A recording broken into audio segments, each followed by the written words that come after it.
आप देख रहे हैं सिटी सेंटर शो। मुंबई से मैं हूं पूजा भारद्वाज और इस वक्त मैं गेटवे ऑफ इंडिया पर मौजूद हूं क्योंकि यहां पर 1971 के युद्ध के वीरों के याद में एक विशेष कार्यक्रम हुआ। मुख्यमंत्री उद्धव ठाकरे की मौजूदगी में 1971 युद्ध की जीत की स्वर्णिम विजय ज्योति आज मुंबई पहुंची और मुख्यमंत्री उद्धव ठाकरे ने इस मशाल को स्वीकार किया। ये पूरी तस्वीरें हम आपको दिखाएंगे और खबर दिखाएंगे। आगे शुरुआत कर रहे हैं देश की राजधानी दिल्ली की खबर के साथ, जहां सितंबर की शुरुआत में ही ऐसी जोरदार बारिश हुई है कि सारे रिकॉर्ड टूटे हैं। मौसम विभाग के मुताबिक 27 घंटों में 19 से 20 सेंटीमीटर दिल्ली में बारिश हुई है।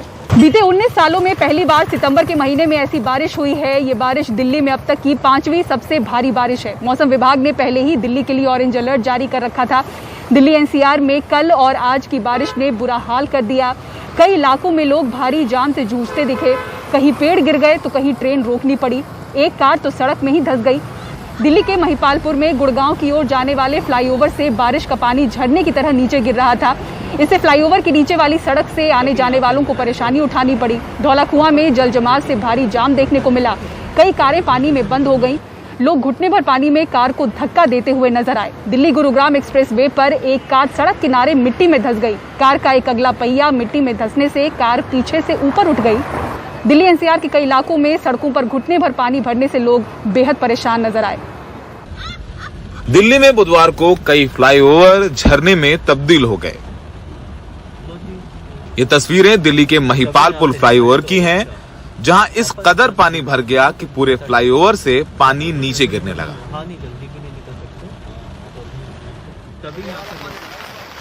दिल्ली का मिंटो रोड अंडरपास भी फिर एक बार पानी से भर गया, जहां कई घंटों की मशक्कत के बाद पानी निकाला जा सका।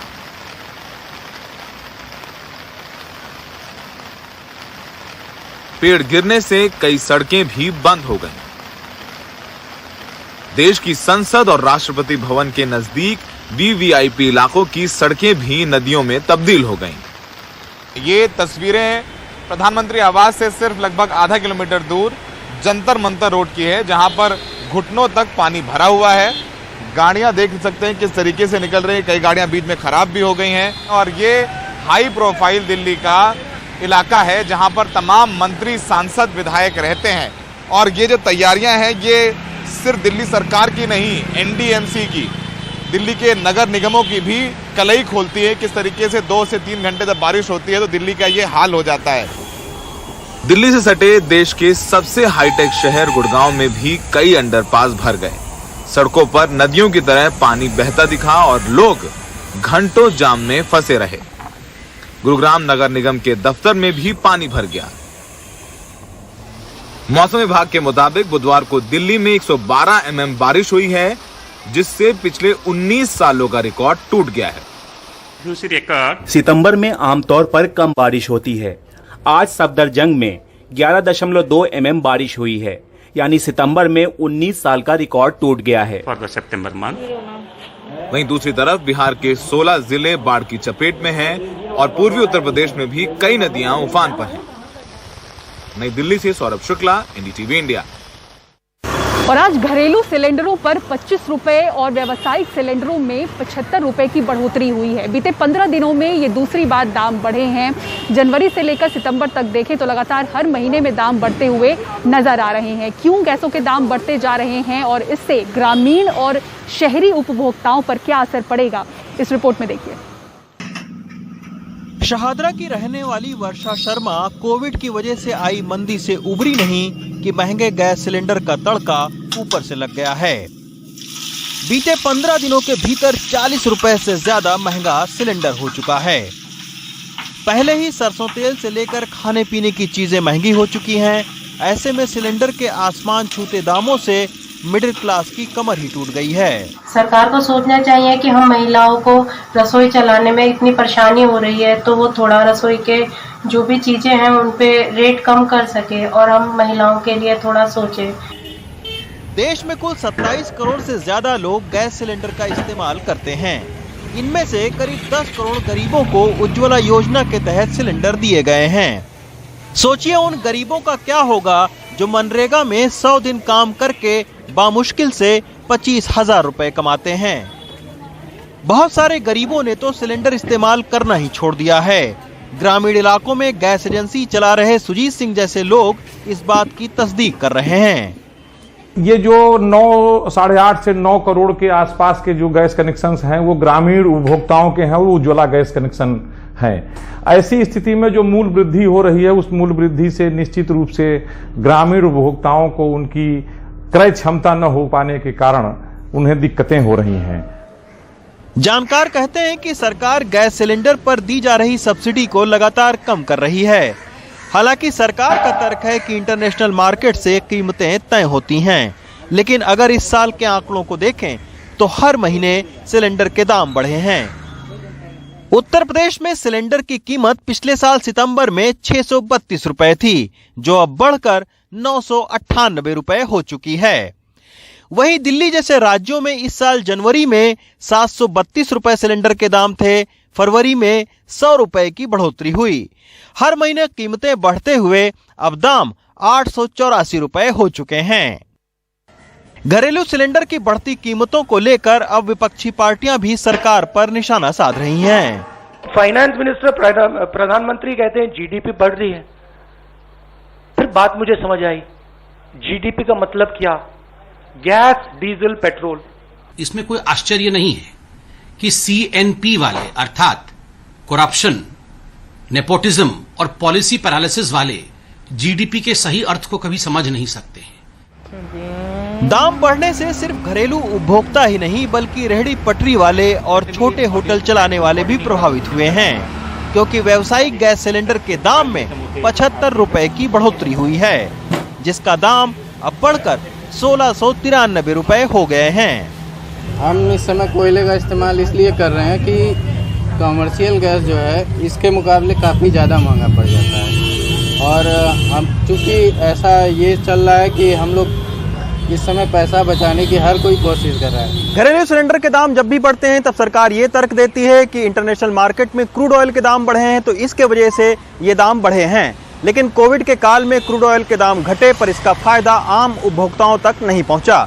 इससे यही लगता है कि महंगाई की इस मार से आम आदमी तो परेशान है, लेकिन सरकार को कोई फर्क नहीं पड़ रहा है। बनारस से अजय सिंह के साथ रवीश रंजन शुक्ला, एनडीटीवी इंडिया। और इलाहाबाद हाईकोर्ट ने कहा है कि गाय को राष्ट्रीय पशु घोषित किया जाए और गौ सुरक्षा को मौलिक अधिकार बनाया जाए। इलाहाबाद हाईकोर्ट ने और क्या कुछ कहा, इस पर और जानकारी दे रहे हैं हमारे सहयोगी कमाल खान। दरअसल संभल के एक गौकशी के आरोपी की बेल का मसला था, जिसके ऊपर जस्टिस शेखर कुमार यादव ने बेल को रिजेक्ट करते हुए जो आदेश दिया है उनमें ये बातें कही हैं। उन्होंने अपने आदेश में कई तरह की चीजें डिस्कस की हैं। पहले तो उन्होंने गाय की जो उपयोगिता है उसका जिक्र किया है कि कैसे उसका दूध, उसके दूध से किस तरह के फायदे हैं, गौमूत्र से किस तरह का फायदा है, उसका गोबर कैसे इस्तेमाल होता है, उसके बछड़े का कैसे किसान इस्तेमाल करते हैं खेतों को जोतने के लिए, उसकी उपयोगिता बताई। उन्होंने ये भी कहा कि दयानंद सरस्वती ने कहा है कि गाय का मांस तो सिर्फ 80 लोग खा सकते हैं, लेकिन गाय अपने पूरे जीवन में 410 से लेके 440 लोगों को एक वक्त का भोजन जुटाती है। ये गाय की उपयोगिता है। दूसरा, उन्होंने बहुत सारे धर्म ग्रंथों का वर्णन किया है जिसके मुताबिक गाय जो है भारतीय संस्कृति और धर्म का बहुत महत्वपूर्ण हिस्सा है और गौकशी नहीं की जा सकती है। उन्होंने मुगलों के इतिहास से बाबर, हुमायूं, अकबर का जिक्र करते हुए कहा है कि इन लोगों ने अपने धार्मिक त्योहारों पे गौकशी को बैन कर दिया था। तो इन सारी चीजों का जिक्र करते हुए उनका कहना है कि इससे हिंदुओं की भावनाओं का मुगल सल्तनत तक ने यह ख्याल रखा था। उन्होंने एक सूफी हैं, उनकी किताब का जिक्र किया है कि तर्क गौकशी उन्होंने किताब लिखी है ख्वाजा हसन निजामी ने, जिसमें उन्होंने गौकशी ना करने की बात कही थी। इसी तरह वो कह रहे हैं कि जो जितने मुस्लिम उलेमा हैं, बड़े धर्मगुरु हैं, वो सारे लोग इसके खिलाफ हैं। तो इन बातों को कहते हुए उन्होंने ये कहा है कि संविधान के अनुच्छेद 48 में गौकशी को चूंकि संघ सूची में शामिल कर दिया गया है, इसकी वजह से कई राज्यों में अभी भी कानूनन गौकशी की इजाजत है जो नहीं होनी चाहिए थी। और इन तथ्यों को देखते हुए गौकशी के ऊपर तो रोक होनी ही चाहिए, गाय को राष्ट्रीय पशु घोषित होना चाहिए और गौ सुरक्षा हिंदुओं का मौलिक अधिकार घोषित होना चाहिए। लखनऊ में कैमरामैन राजेश गुप्ता के साथ कमाल खान, एनडीटीवी इंडिया। मलेरिया और डेंगू से बचाव के लिए क्या कर रही है बीएमसी, दिखाएंगे आपको तस्वीरें और खबर एक ब्रेक के बाद। देखते रहिए सिटी सेंटर शो।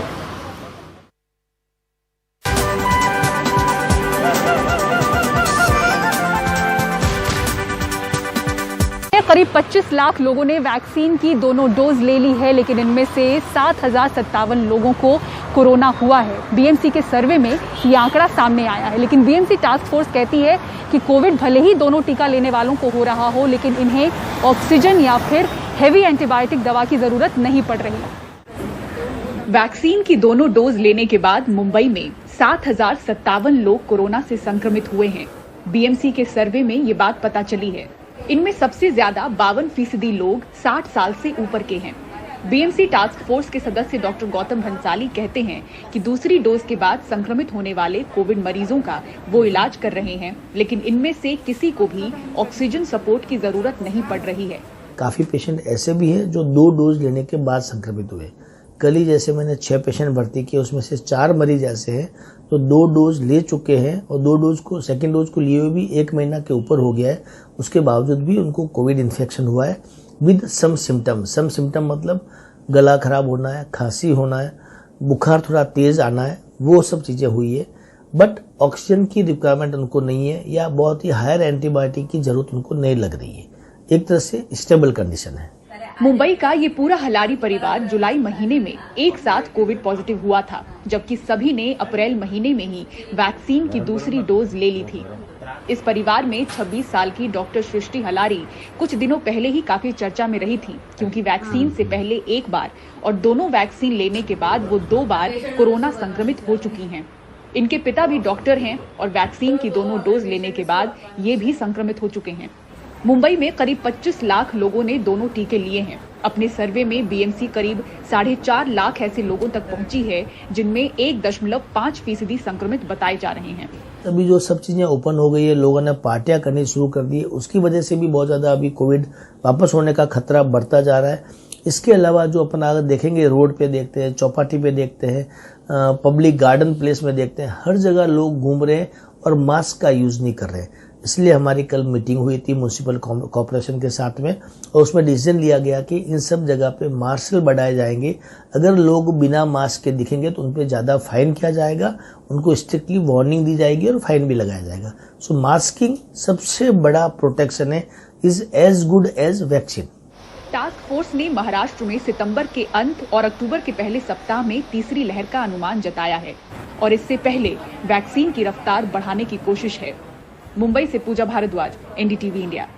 मुंबई शहर में कोरोना के मामलों में बीते एक हफ्ते में थोड़ी बढ़ोतरी दिख रही है और इसी के साथ ही साथ डेंगू और मलेरिया के मामले भी बढ़ रहे हैं। ऐसे में बीएमसी हरकत में आ गई है। कई इलाकों में ड्रोन के जरिए मलेरिया और डेंगू से निपटने की कोशिश हो रही है। बारिश के साथ मलेरिया और डेंगू भी परेशानी बनकर आते हैं। ऐसे में बीएमसी अब ड्रोन के जरिए कई इलाकों में छिड़काव कर रही है। कोशिश है कि इस छिड़काव से इन मच्छरों के लार्वा को खत्म किया जा सके और डेंगू मलेरिया से बचाव हो सके। और सिटी सेंटर शो में फिलहाल इतना ही। गेटवे ऑफ इंडिया से पूरी टीम को दीजिए इजाजत। खबरों के लिए देखते रहें एनडीटीवी इंडिया। नमस्कार।